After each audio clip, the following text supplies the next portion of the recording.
This is the Big O Show. This is the Big O Show.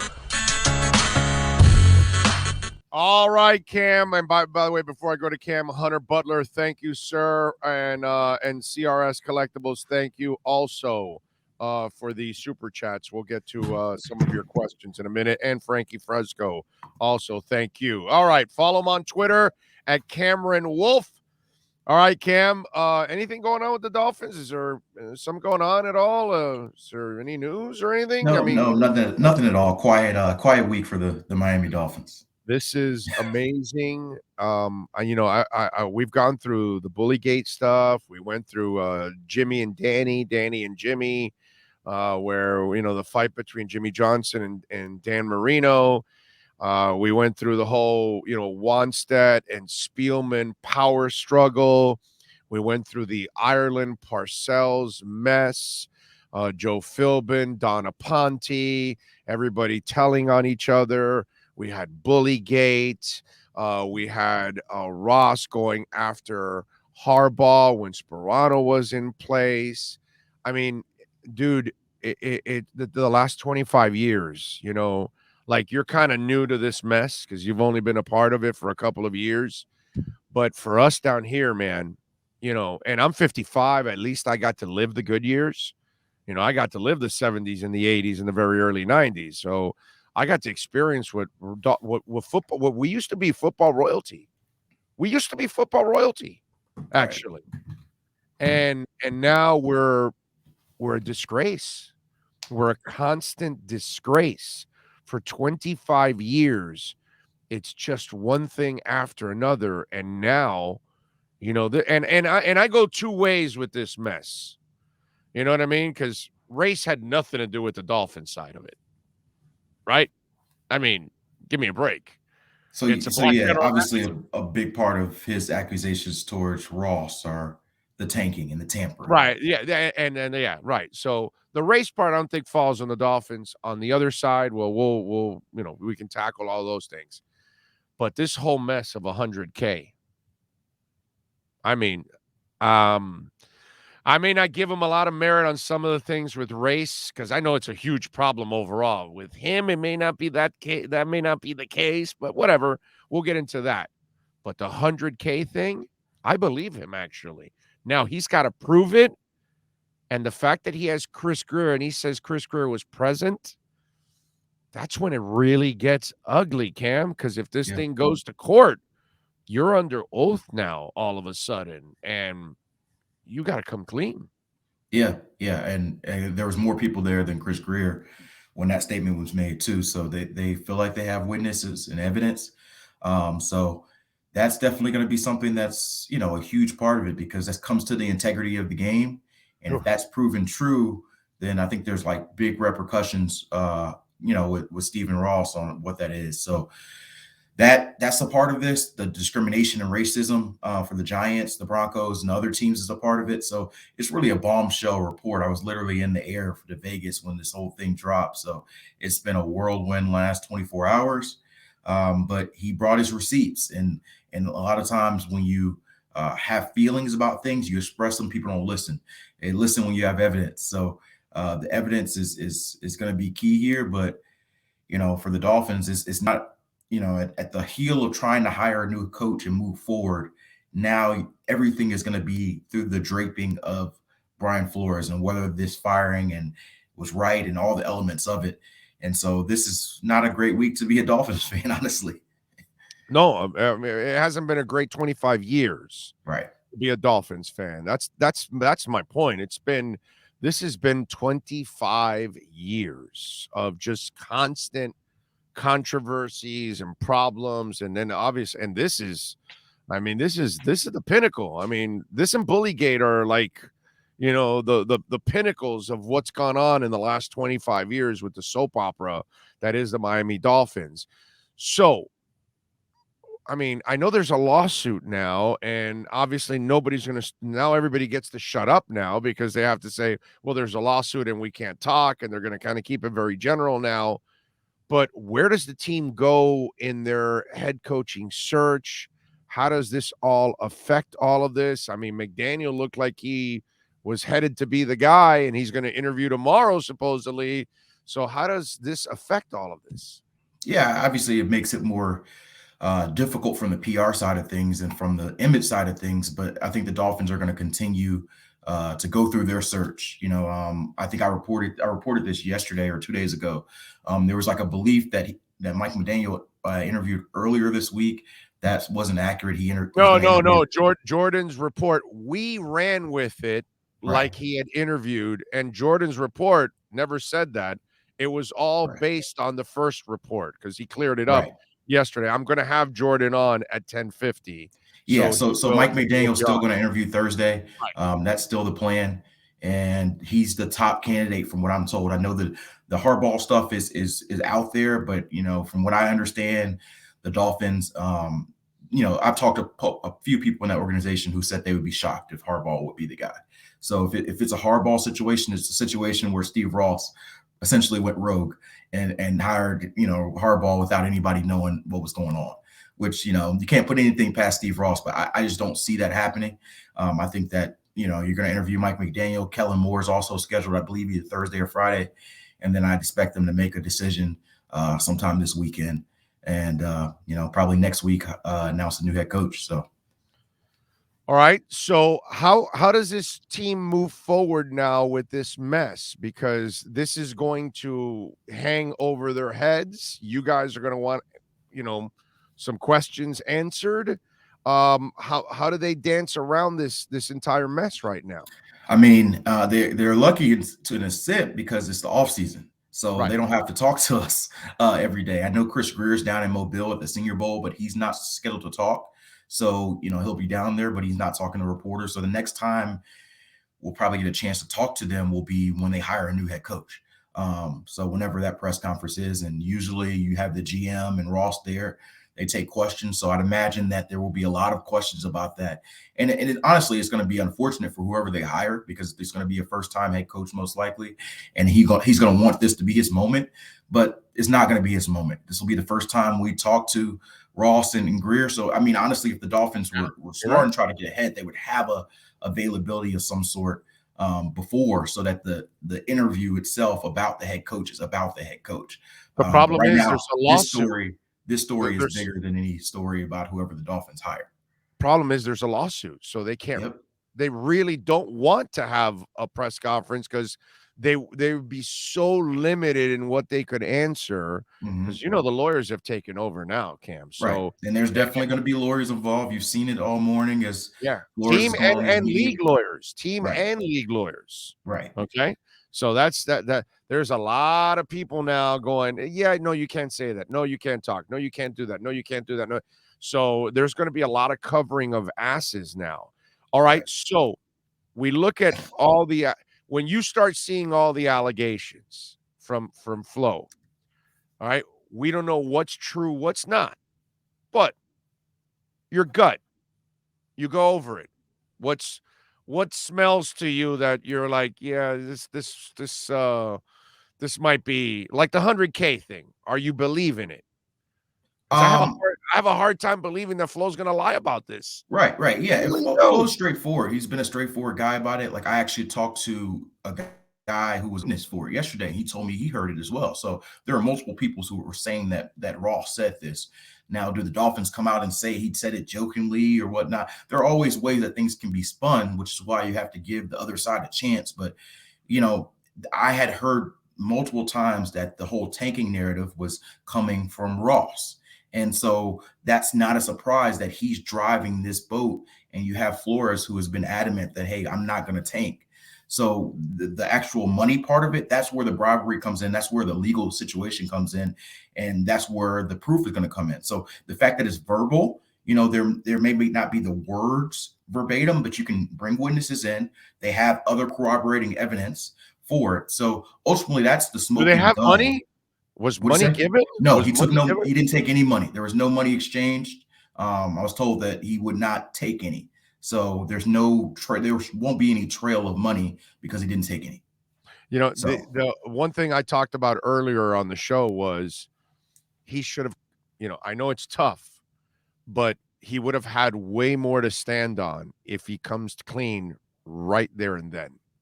After that meeting, he comes forward and says, see, this is the reason why a black man doesn't get a fair shot. I get hired, and right away lose. I get that, but you're looking at a guy who, like you said, is a black man, the first time head coach. He's trying to do his best job and hope that winning is all that matters. You know, but now it comes off as sour grapes. Right, that's what it comes off as. And then it's just but it's harder to fight the fight now. Because if it's a he said, and before you came on, I said, is Chris Grier going to go Greg Anderson? Right. You get my drift? Yep. Greg Anderson is Barry Bonds' best friend ever. Okay? Wife, kids will never come close to Greg Anderson. Right. That mofo went to jail for you, stayed quiet, never said anything. Right. You probably paid him behind the scenes somewhere. Right. And that's a stand-up. That's a friend, bro. I mean, that's a friend. Right. So the question is, are they going to go, the people that were there, are they going to go Greg Anderson? And are they going to lie with the owner? Or are they going to, go against it? And so that's why I'm saying that at that moment, if Flo comes out, and I know it becomes hell, but it actually becomes way more easy to stand behind him at that moment than it does 3 years later, because it throws all the doubt out there now. No, I hear you on that. And obviously the first reaction is he's doing this because he got fired. And, only Flores knows like what his full motivations are. He said what he wants to do as far as real change, but only he knows his true motivations. I just think that it's a little unfair because a lot of times the lawsuit comes out when the lawsuit comes out. Like when we talk about criminal cases, when people complain about this happened to me and it may happen 6 months later, and the immediate response is, why didn't you say it now? Well, people take their own time to come about things. And so maybe it took firing him for him to say, hey, this needs to be revealed. But I don't think that makes it any less, of a merit-based claim that he did it a year later than he was supposed to. 3 years later. 3 years. 2 years later, yeah. But I don't think that makes it any less credible. I mean, yeah, it would have made him look better. I'm not saying that it makes it less credible. What I'm saying is it makes it harder to prove. If you do it right there and then, dude, it that becomes like, wow, this guy didn't even coach a game. And he is standing up for his rights because they're telling him to lose. Oh my God. Now it becomes one hell of a story. We can get behind him because it's disgraceful that that's what you did to a minority to start his career. And everybody's going to end up holding it against you because nobody can prove what you did in tanking and all that crap, right? So the record's on you, not on anybody else. Yeah. And so I'm just saying, I think that and now it takes balls. It takes balls to do it at that moment. You know what I'm saying?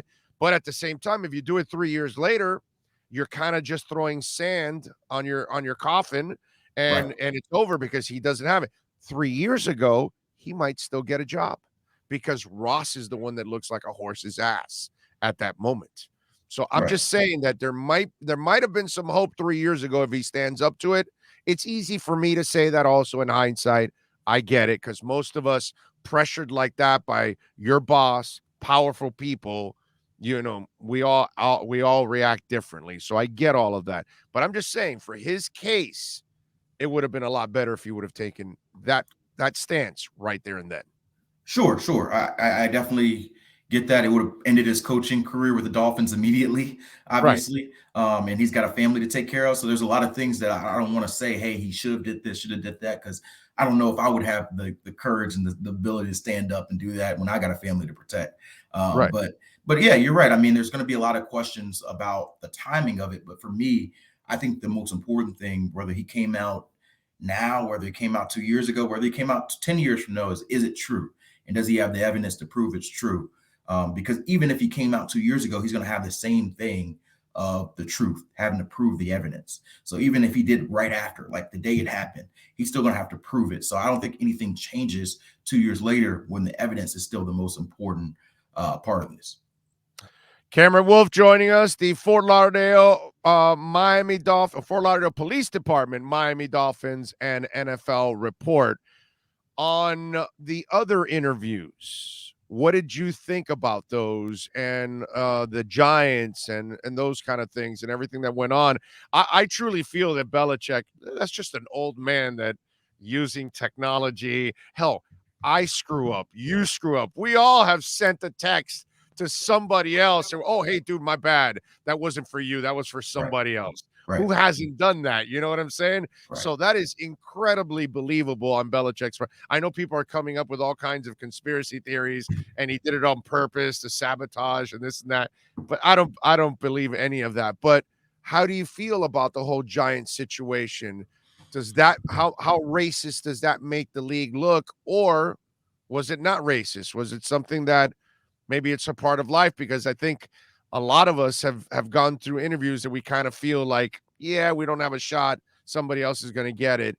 And you kind of felt that you were going through the motions. Yeah, I think that Flores is putting his name on something that black coaches have felt has been an issue for a very long time. You know, I talked to a lot of coaches, had a lot of coaches reach out to me, call me over the last 18 hours about this story, giving their own experiences, doing all of this. And so there's a lot of support for Flores behind the scenes, particularly with black coaches, because they know how some owners can go about interviews. And some people have told me, hey, I know I had a sham interview back in 2016. I know it. And the way the Rooney Rule is, you have to interview 2 external candidates.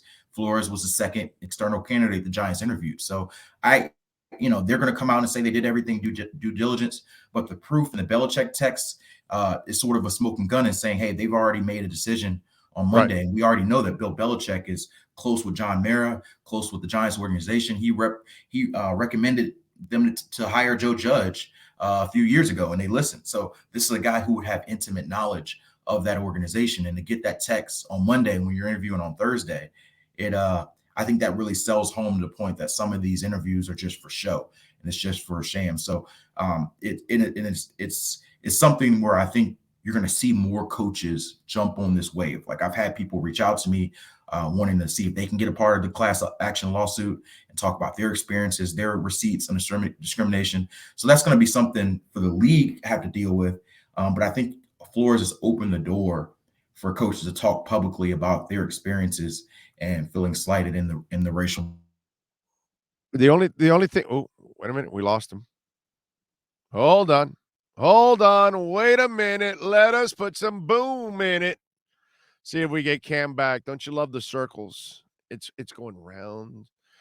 Yeah, and the wheels in the bus go round and round, round and round, round and round. And the wheels in the bus go round and round. Well, hopefully we can get Cam back. The only thing I would say is to Cam is how many of the active coaches that are actively looking for jobs are going to join this lawsuit? Or is it going to be guys that are already out of the mix, already retired, already they know they have no shot at getting hired anymore in the league, and then they'll be part of that suit? See what I'm saying? And so that's where I think you run into that issue with, this lawsuit. And we'll see if let's bring Cam back on here, and we'll ask him. Cam, my apologies. This hotel Wi-Fi sucks. It's all good, bro. It is what it is. That's it happens. All right. So the question I would have for you. Wait a minute. Okay, here we go. The question I would have for you is: do we? They've called you about being part of this lawsuit. Okay, great. The only thing is, I don't know how many of the current coaches or coaches that are wanting jobs in the NFL, okay, and knowing the way college football is right now, the coaches are running scared from the college football. They want to go back to the NFL because this NIL crap and all that is scaring the crap out of guys. They don't even want to deal with kids anymore, so they want these jobs. So is it going to be those coaches that are going to join in this lawsuit, or is it going to be guys that are already retired, or guys that they know already they have no shot at getting hired in the league? Let's say a Hugh Jackson, who has been kind of bouncing around, and it seems like he's not going to get another gig again. He's had plenty of opportunities. I don't think he'll get a gig again. So You know what I'm saying? That it carries much more merit if it seems like it's coaches that are current right now, not from guys of the past and guys that may have an axe to grind and those kind of things. I think that's very important in this lawsuit. Yeah, absolutely. I think you're gonna see, and a part of this is they're gonna have to vet every coach who comes up and wants to be part of the lawsuit, and it's not going to be, hey, I felt that somebody discriminated against me. It's what's the evidence? Like we said, evidence is going to be a big part of it. He says, she say, rarely wins. So, and that's part of the issue, because a lot of these coaches tell me their experiences and what they felt. But when you have actual receipts like Flores has, that's what makes things able to win in a quarter loss. So I think it's going to be up to who is brave enough and really willing to put their name on it. And it's not something that's easy. So that's why I wouldn't say I would never force a coach. Like, I've talked to coaches about this all the time and asked them, hey, do you want to put your name on this? And I almost always get a no, because I want to work. I know that this is messed up. I know this is a screwed up situation, but I like money and I want a job. And so I can't hate on somebody for that. So maybe this public support for Ryan Flores, maybe this pushes somebody out and say, hey, I'm willing to do it now. I'm willing to stand on that boat. People didn't start kneeling until Colin Kaepernick did it. So sometimes you need that first person to come out before the waves start. You love what you do? Yeah, I do. So do those coaches. Exactly. And when you're, put it this way, look at all the crap I've gone through the last couple of years with some other, but I did whatever I had to do to kind of keep this kind of lifestyle going, because I love doing this job.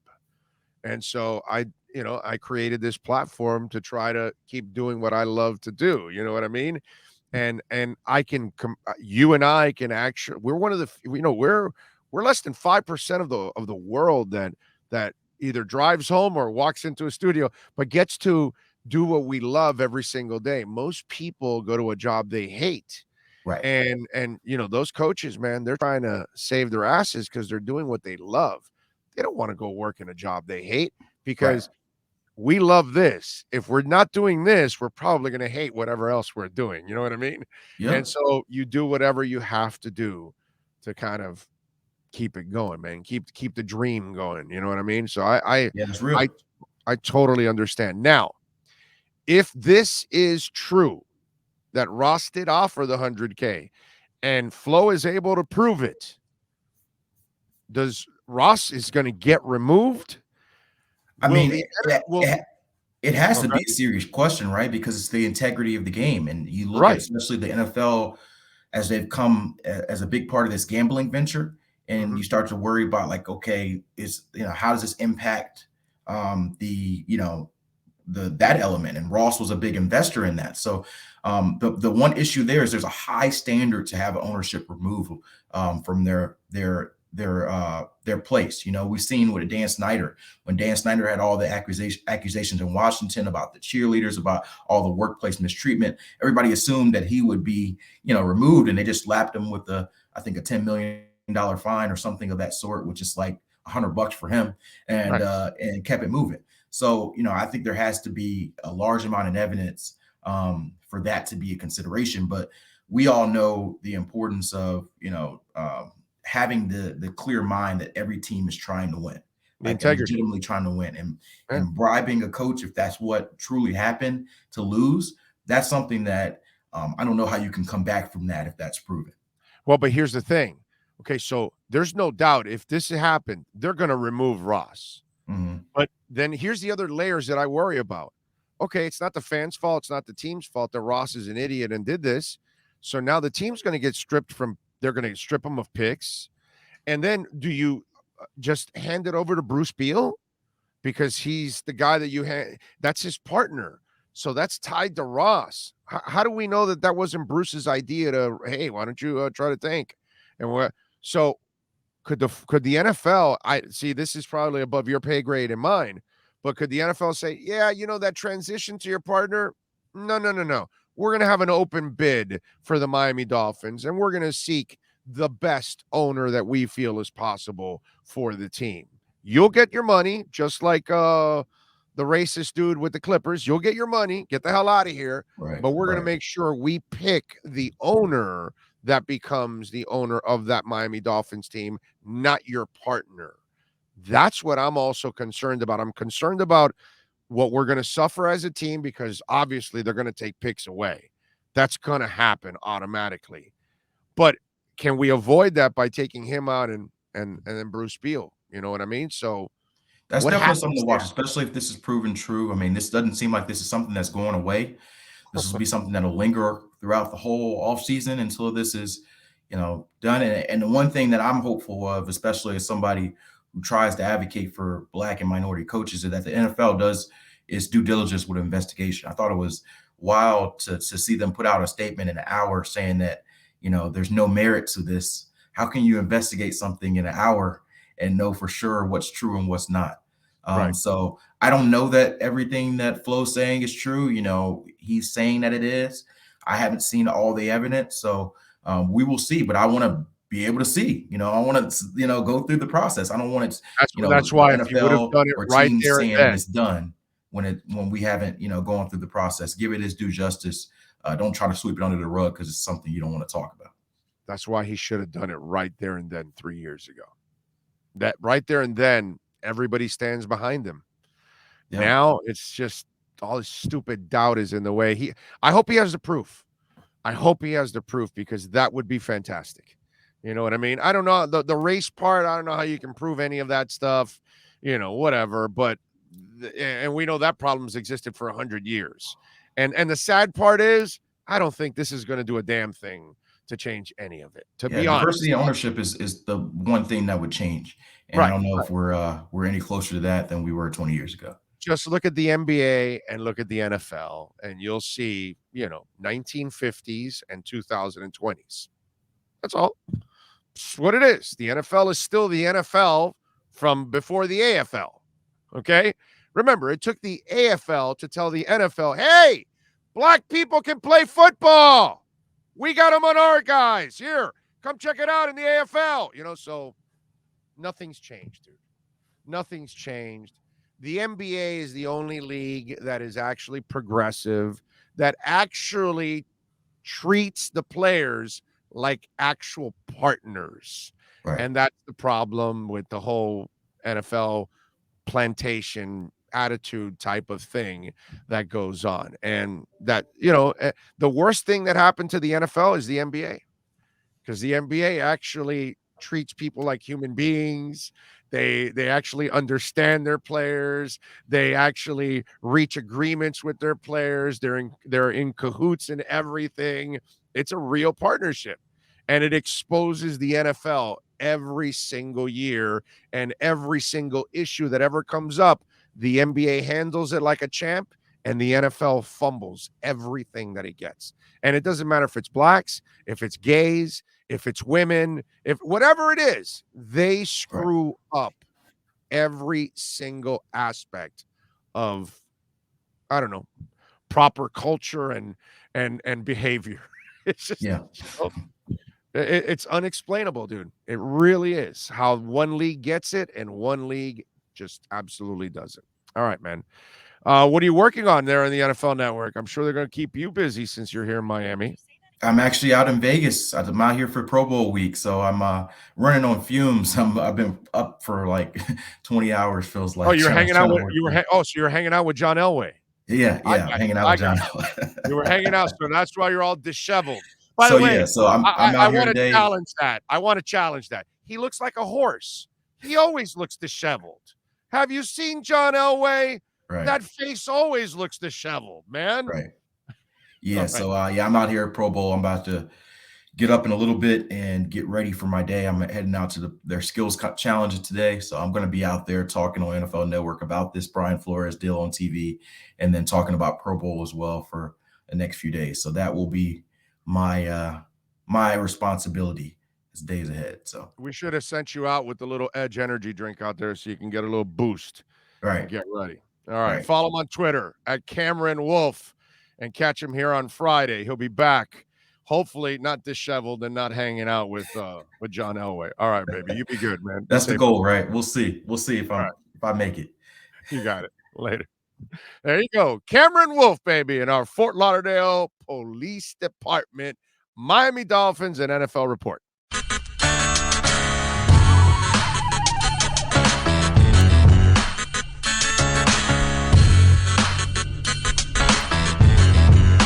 This is the Big O Show. This is the Big O Show.